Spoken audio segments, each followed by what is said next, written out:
Every year anew. By early October at the latest, the time comes. While some customers are still wearing shorts, Santa Claus is already making his appearance in chocolate form.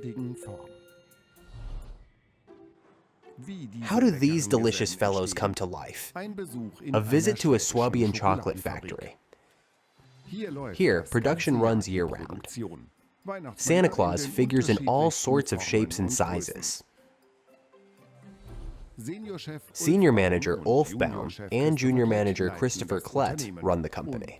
And they reveal to us that even St. Nicholas has to keep up with the times. The chocolate Santas have changed. Over the years, they've become friendlier. Their eyes have gotten much bigger, and they just have a friendly presence. Unlike in the past, when they were rather grim figures. Perhaps not as colorful as today's products either. And now, with the decorated figures, they are simply friendly companions and no longer so stern. Time to take a closer look. A chocolate Santa, after all, holds quite a few secrets. How does he get his white beard and his irresistibly dark eyes? And how do they make him hollow on the inside?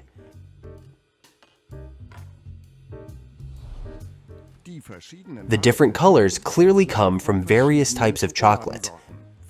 Milk, dark, and white chocolate. These varieties are delivered in liquid form by tanker trucks. Yes, that's right.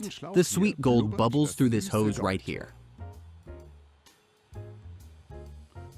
It is then stored in large tanks, holding up to 25 tons.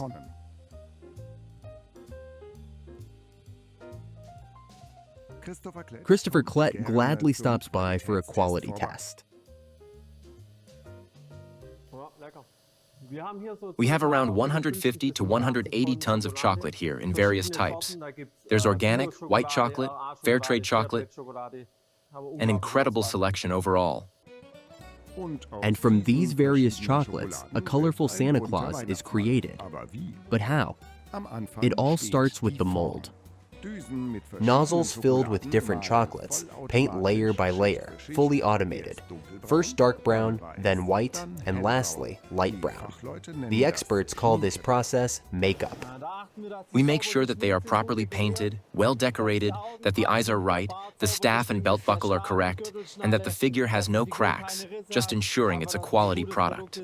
Because oftentimes there are holes, or the shine isn't there on the chocolate. But here, it's a great figure. For custom pieces like these, the makeup is even applied by hand. Naturally, this makes the Santa Claus a bit more expensive. But we still haven't answered how you make a hollow chocolate figure. Here's how it works. The chocolate is poured into one half of the mold, and the other half is attached. Now, the liquid gold has to spread evenly in a machine called the spinner. A little twirl, and the Santas are coated in chocolate all around.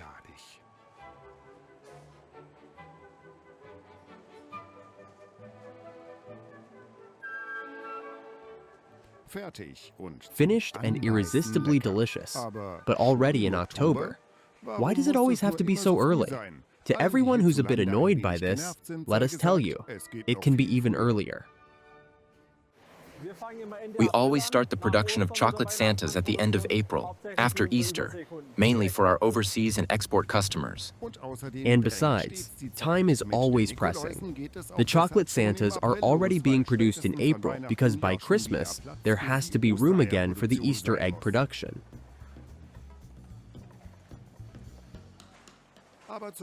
But back to the current product. Opinions are divided when it comes to biting into chocolate Santas. The first bite, head or foot. Father and son have opposing preferences on that. I prefer biting the end, but that's a matter of habit. Yeah, but the head sometimes contains more chocolate.